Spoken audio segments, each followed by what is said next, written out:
What is up YouTube, and welcome back to the channel of Absolute Rebuilds. It has been a long time since we uploaded. It's about 2 weeks from now, and I would like to sincerely apologize to you guys for not uploading for 2 weeks.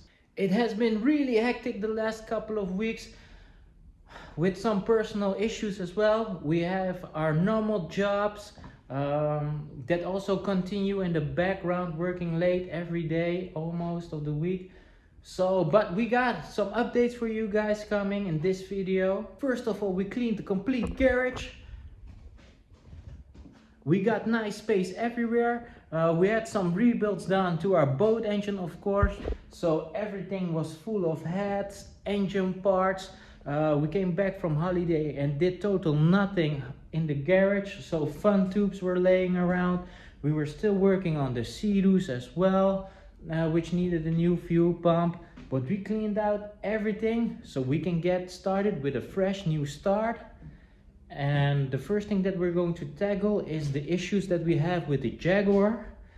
We still have some issues with the warning lights on the dash. We went to several Jaguar specialists who tried to check what really the errors are inside the jack, what sensor is putting on those lights, and unfortunately nobody could help us. We went at 5 different specialists. We went through all of the Netherlands to trying to get rid of those codes. So what we're going to do is we're going to try to tackle them ourselves, so we can continue with passing her through inspection, then giving her a nice paint job so she will look completely awesome, and then decide what to do with her, and then continue on with the next project. Next to that, we still have plenty to do on the Buick, which needs still a ton of work. We got the old Chevy truck that still needs a ton of work while we're waiting on some parts still. And we need also to do a ton of work on our old truck. She has some components that need to be changed out, so stay tuned for plenty of rebuilding stuff.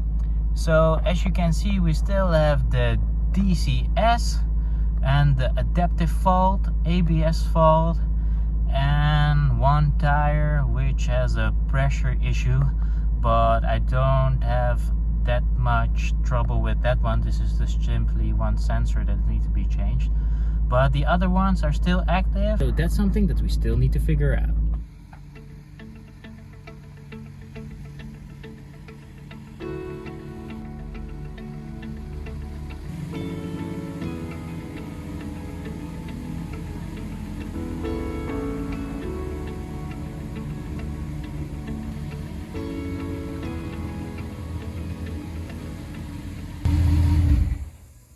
Okay guys, so as you can see, she's very dirty girl right now.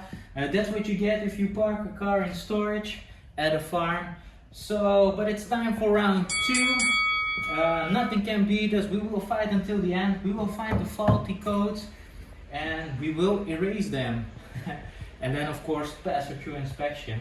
What we will do now is put her up in the air and show you guys where we think the faults are located and which areas we need to check. Please comment down below if you got some sort of idea where the faults might be. Help is welcome.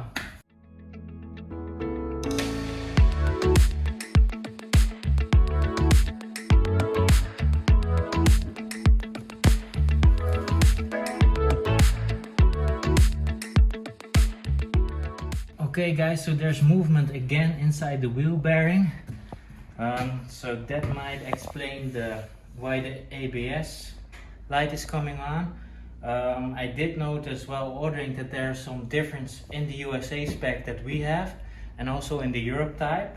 So that's something that we need to check with the store where we bought the bearing from, and maybe we can get some warranty or so.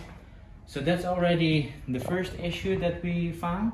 Let's see if we can find another one. So for the second fault, we need to be here in the back. There are these sensors in the back on the rear shock absorber that get information on the ride height. So there is the fault coming from. But is it in the sensor? Is it in the wiring? So what we will do is trace these wires and check these sensors, and hopefully we can find a solution. So besides washing the old Jag, we got plenty of things to do with the wheel bearing and with finding the electrical problem, but we will do our best. But this is something that we're going to do in another video. Guys, thanks for all the love and support, even though we didn't upload for 2 weeks.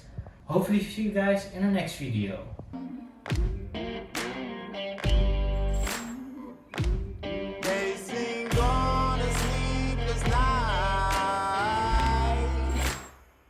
Catch me howling now.